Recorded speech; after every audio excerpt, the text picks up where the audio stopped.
ठाकुर जी द्वारिका जब चले गए हाँ। तो रोज सुबह उठ करके किशोरी जी का स्मरण करते। असंख्य सुंदरी पत्नियां हैं भगवान की। वो सब कहती हैं कि स्वर्ग की अप्सराएं जो भगवान की पत्नियों को देख करके लज्जा करती हैं कि इनके आगे हम कुछ भी नहीं। उन पत्नियों को संतुष्टि नहीं होती, क्यों? ठाकुर जी सदा किशोरी जी को श्री राधा श्री राधा। उनको लगा कि देखें तो सही राधा रानी है कौन, ये है कैसी, ऐसा क्या है इनके रूप में, या ऐसा क्या है इनमें जो ठाकुर जी सदा उन्हीं का स्मरण करते हैं। एक बार ऐसा प्रसंग आता है कि बीच में कभी ब्रज और द्वारिका का मिलन हुआ।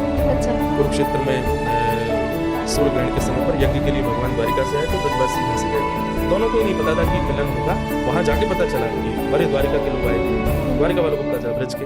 जैसे ही सुना ब्रज के लोग आए, रुक्मणी आदि पटरानियां सब सोच रही राधा रानी उनको देखो कैसे।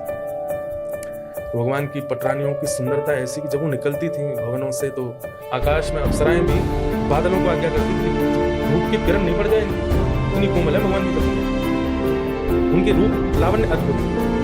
तो जैसे ही ब्रज के शिविर में गई और कहा किशोरी जी, उनके सामने वाला जो शिविर है उसमें किशोरी जी, तो सब मान अभिमान और अपने रूप गर्विष्ठता को लेकर के जा रही है। तो जैसे ही उन्होंने प्रवेश किया तो सामने देखा मुरारी केश, मृगनयनी, अद्भुत रूप कांति, अद्भुत रूप प्रसन्न। वो रूप ही ऐसा था कि रुक्मणी आदियों को वहीं ही लगा कि हम कहाँ अपनी सुंदरता को, सुंदरता को सके। अच्छा। ऐसा रुक्मणी आदि सब मान रहे थे, सबके मन से अभिमान चला गया, वहीं बैठ गए और उनको देखा।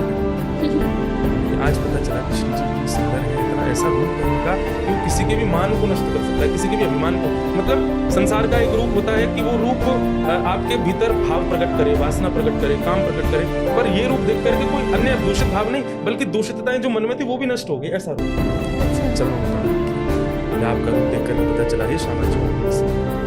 नहीं मैं श्यामा जी नहीं, मैं तो दासी हूँ। अच्छा।